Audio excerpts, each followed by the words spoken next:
అందరికీ నమస్కారం. విజయవాడలో విద్యాధరపురంలో 42 ప్లాట్లు కూలదోసినటువంటి వైనం విజయవాడ ప్రాంతం మొత్తాన్ని కూడా కలిచివేస్తూ ఉంది. ఒక విజయవాడ వాసిగా మరి 2 సార్లు గౌరవప్రదమైనటువంటి కార్పొరేటర్ పొజిషన్లో ఉన్నటువంటి వ్యక్తిగా ప్రజాప్రతినిధిగా చాలా బాధపడతా ఉన్నాను. వాళ్ళందరికీ నా సానుభూతి తెలియజేస్తూ ఉన్నాను. ఖచ్చితంగా జగన్మోహన్ రెడ్డి గారు మీకు న్యాయం జరిగేలా చూస్తారని కూడా తెలియచేస్తూ, సృజనా చౌదరి గారు ఎమ్మెల్యేగా ఈ రోజున మీరు స్పందించటం అనేది ఆలస్యం అమృతం విషం అనేటటువంటి సామెత గుర్తొస్తూ ఉందండి.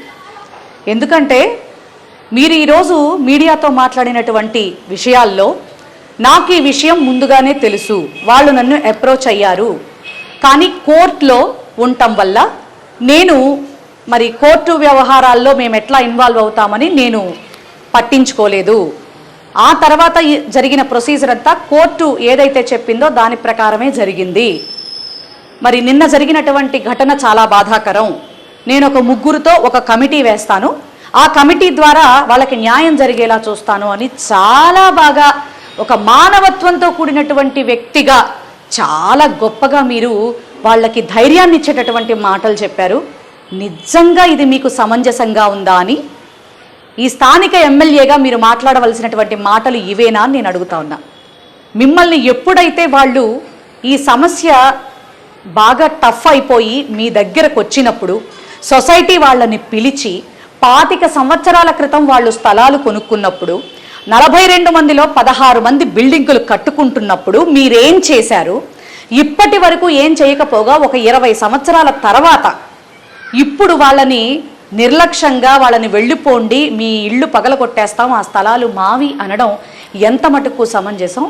ఇది కోర్టులో ఉన్నప్పటికీ కూడా మీరు ఇరువురు కూడా కూర్చుని మాట్లాడుకుంటే ఎవరికి అన్యాయం జరగకుండా ఒక ఎమ్మెల్యేగా నేను చేయగలిగింది నేను చేస్తాను అని మీరు చెప్పుంటే చాలా బాగుండేది. రెండోది, పోలీసు వారు నిన్నంత దయనీయంగా ప్రవర్తిస్తూ ఉంటే వాళ్ళ పక్షాన మీ ప్రభుత్వం కింద పనిచేస్తున్నారు కదా సార్, మీ చేతుల్లో ఏమీ లేదని ఎలా చెప్తారండి? నాకు అర్థం కాదు. సెంట్రల్ గవర్నమెంట్కి సంబంధించినటువంటి వ్యక్తిగా ఇక్కడ మీరు ఎన్నిక కాబడ్డారు. మీరు స్టేట్ ఇక్కడ కంటే కూడా మీకు ఇంకా కొంచెం అథారిటీస్ ఎక్కువ ఉండే అవకాశాలు ఉన్నాయి. ఇక్కడ ముఖ్యమంత్రి గారితో డిప్యూటీ సీఎంతో కూడా మాట్లాడుకుని సమస్యని కొంచెం స్టాండ్ బై చేసి ఇరుపక్షాలని సమాధానపరిచేటటువంటి ఆవశ్యకత మరి ఇంపార్టెన్స్ చాలా ఇదిగా కూడా మీకు చాలా స్కోప్ ఉంది మీకు వాళ్ళని సరిచేయడానికి.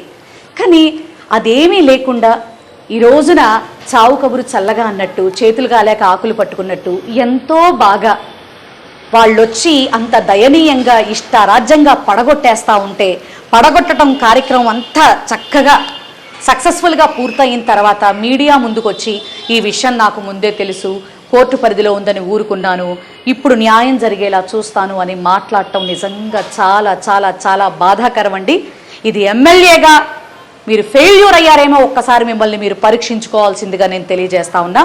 ఈ సందర్భంగా మా జగనన్నకి నిజంగా, ఎందుకంటే ఏ విషయంలోనైనా ఈ కూటమి ప్రభుత్వం అధికారంలోకి వచ్చిన తర్వాత రైతులకే కావచ్చు, మెడికల్ కాలేజెస్ విషయంలోనే కావచ్చు, ఇతరత్ర ఏ విషయాల్లోనైనా సరే జగన్మోహన్ రెడ్డి గారు ఇన్వాల్వ్ అయితేనే ఈ ప్రభుత్వం కాస్త వాళ్ళకి ఎసరు తగిలి ముందుకొచ్చి ఏ విషయంలోనైనా పనిచేయటం జరుగుతూ ఉంది. అలాగే నిన్న మరి ఇక్కడ స్థానిక మాజీ మంత్రివర్యులు మరి పశ్చిమ నియోజకవర్గ రథసారథి వెల్లంపల్లి గారు ఆల్రెడీ ఈ ఇష్యూని మీ దృష్టికి తీసుకొచ్చారన్న.